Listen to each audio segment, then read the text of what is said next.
He made a malbush. We now need to do malbush. Mal, circumcise, and bush is the embarrassment. So first we need to earn it. When you've earned it, you're going to do a mitzvah. When you're doing a mitzvah, what are you going to do actually? You're going to circumcise the physicality and you're going to receive the godly message. Great, so great. Now we have tzedakah. And that's why we say on Yom Kippur, Hashem HaKadosh nikdash be'tzedakah. He's made holy on tzedakah. What do you mean he's made holy on tzedakah? Because tzedakah is his name. If you're fulfilling the mitzvah of tzedakah, either by giving a coin to a poor person, or by fulfilling a mitzvah and understanding that God is your king, you've just made tzedakah. And every time you reveal a godly message, you've just done tzedakah. Okay, so make sense? Okay, so we said that the strings themselves represent these two methods of how we receive. I'm going to go further. We know that Yud Kei Vav Kei represents Rachamim, mercy. There's a few names that represent Midat Adin, which literally means judgment. But I don't want you to get the concept of Rachamim means I'm giving money to a poor person, and Din means I'm smacking some guy over the head. That's not what it means. Din doesn't mean a guy sitting on a judge with a gavel. Midat Rachamim means, mercy means the ability to perceive God cleanly, easily. That's it. I'll give you an example. God forbid we should know from such things, but what if a person came out of a car crash, unscathed, and the car blew up, like in the movies, and he walked out. What's the first thing he's going to say? Wow, I see God. Oh, that was a miracle. Oh, right away they're associating it to God. What happened? Well, this guy didn't have any association to religion. All of a sudden he sees God. What happened? On the other hand, Midat Adin, judgment, represents the inability to see God clearly. And again, we should know from such things on this end of this perspective also. But when a person goes through a trial, a very difficult thing, it's a parking ticket. Well, parking ticket we'll call it okay. It's not too bad, right? So sometimes people go through certain very difficult things. The first thing that they can slip out of their mouth, God, why? What are you doing this to me? Where are you? I'm doing what you said. What happened? Again, you should know from such things, but the biggest question in the Holocaust was, where was God? Where was God? Again, Midat Adin, judgment, bad things, hide God. They hide God. In fact, I'm going to give you a proof. Okay? Look, this is in the Chovot HaLevavot. Okay? It's a very simple proof. Look, I saw this today, actually, and it was so real, it was shocking. In the beginning, the first chapter of Shara Bechina, in the Gate of Reflection, look what he says. That's what I'll read to you, so you'll see what I'm talking about. It says, he gives 3 reasons why man doesn't see God. Okay, he gives 3 reasons, but I want to go to reason number 3. He says, oops.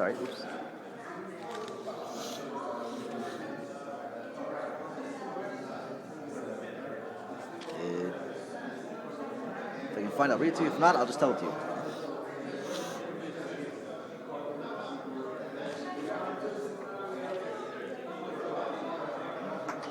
Anyway, so what he says is that the reason that a person, the reason number 3 that a person doesn't perceive God is because of the troubles and pains in his life. They hide away God. He can't concentrate. He has no time to concentrate on God. He's so busy in his pains. Makes sense, right? We can relate to that. I mean, that makes sense. Even a small pain, even a parking ticket. Now the guy has to go down and fight it. And hey, that's 20 minutes. He's not doing Gemara. Hey, he's not concentrating. Okay, but that's a small thing. God forbid we should know from something medical things, and God forbid all these other big things. They cause the person to sit in darkness. Again, whenever darkness comes into the world, darkness is the absence of light. Light is knowledge. What does it mean that a person should know God? You should know God. Well, we can know that the word to know, right? To know means an intimate connection. Like it says, "Ve'adam yada et ishto," and Adam knew his wife, meaning that they were in intimate connection in the minds. They were together. They were 2 things that were opposite, and you took 2 opposites and you brought them together. God and man are two opposites. Man has no association to God. But yet God brings him situations that he can come to. V'yadata Hashem Elokecha. You can know God. He brings you to an intimate knowledge, a personal, intimate knowledge. Okay. That's why, again, like I said, when it's dark outside, it's choshech, that's the layers of shikha, of forgetfulness. When dark times appear, it causes a person to hide away God. Okay? Now I'm going to give you a secret that is in the Sidurim. It's brought down in the Kavanot, and it's in the Sidurim. And we're not going to expand upon it, but I'm just going to give you a little piece. If you take the word din, right? Din, which means the inability to see God. It's covering God. And I want you to take God's name, which of Yud Kei Vav Kei, which equals 26, right? Yud is 10, but right? Okay, Yud Kei Vav Kei is 26. I think everyone knows that, right? If I asked you, what is one letter that would represent God's name? Give me one letter only. One letter to represent Yud Kei Vav Kei. One letter only. Okay. What letter would it be? Hey? Okay. Anybody else? Any other letter? One letter to represent God. Good. Okay. Good. What about an aleph? No. Okay. But let's look at the aleph. How do you draw an aleph? You have a line, and a line, right? So you have Yud, Vav, Yud. 10, 20, and 6. 26.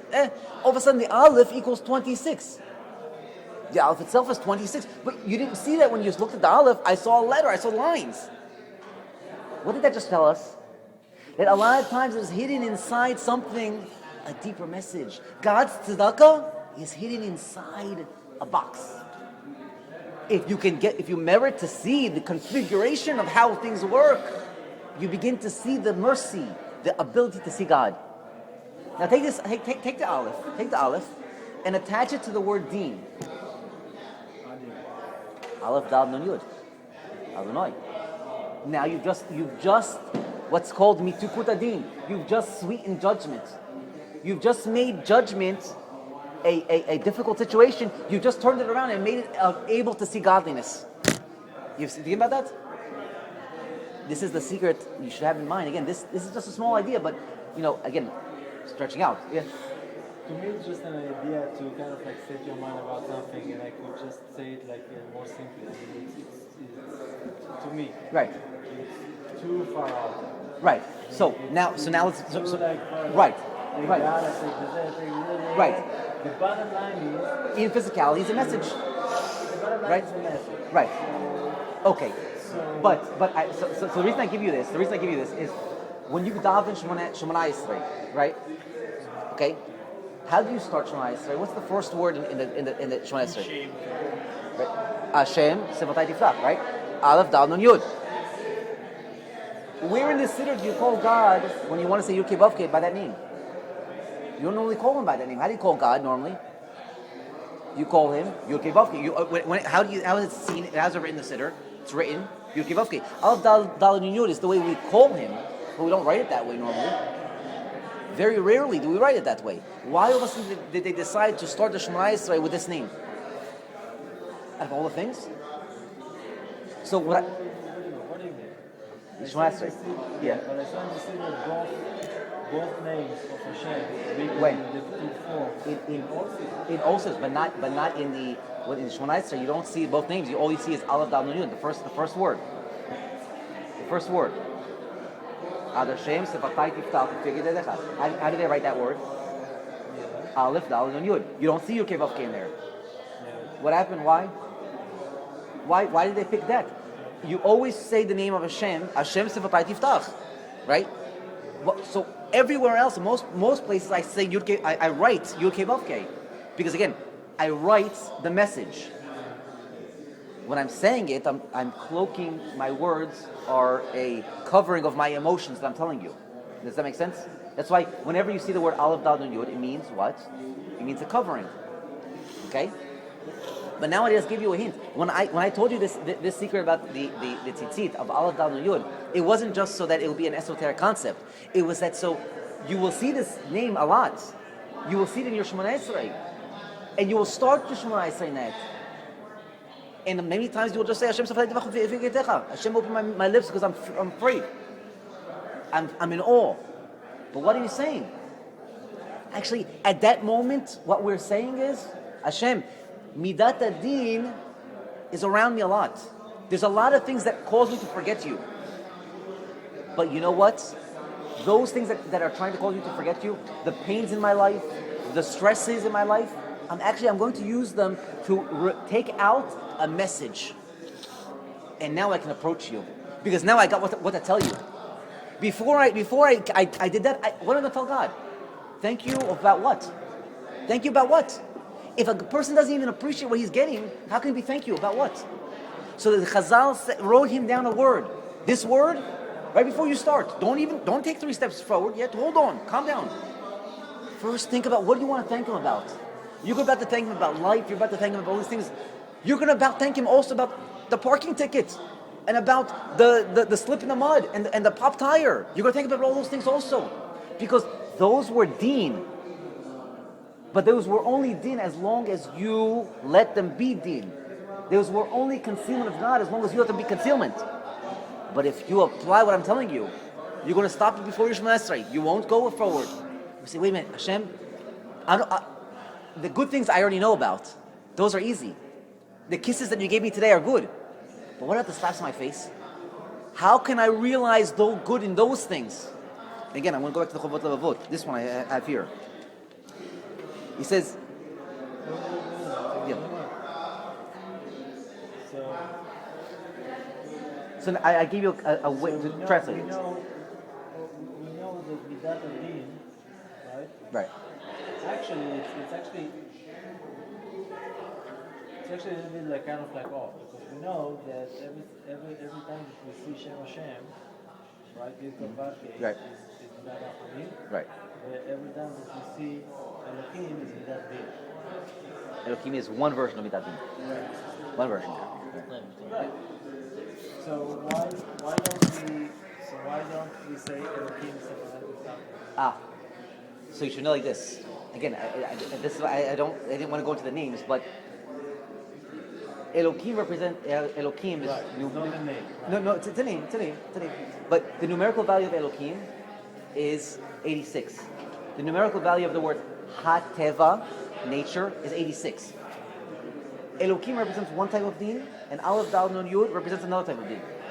Elohim represents the structure of the building, we'll call it, the nature, the background, and the word Aleph Dal Nun Yud represents the personal connection to the Midat Adin. Meaning like this, there's Midat Adin that happens everywhere. Right? That's when there's a hurricane in a certain place, and what do they call it? Mother Nature brought the hurricane. What are they saying? Elohim brought the thing. Elohim is Midat Adin, Ateva. But what does that relate to me? You know how it relates to me? Because I'm drawing it through. Who brought that tornado over there? My master. He's also Midat Adin because I still didn't understand it when it hits me. I didn't understand it. It's still concealment, but at least I'm giving it a basis, a shoresh to it. How does it treat them? A lot of time in Haftarah, it says Hashem Elohim. Right, Aleph Dal Nun Yud Elohim. Right. That again is a very because if I would you know what, off the record I'll tell you what those are. Those are very concepts of, you know. Hold on, I'm going to give you another hint. Okay, again, because they represent two types of deen. There's again, maybe we'll go off the record to say this, because you know I can't say it. I won't because again it's in Shemot and it's not But every time that we encounter them, a lot of Rashi says that the first one is about right, because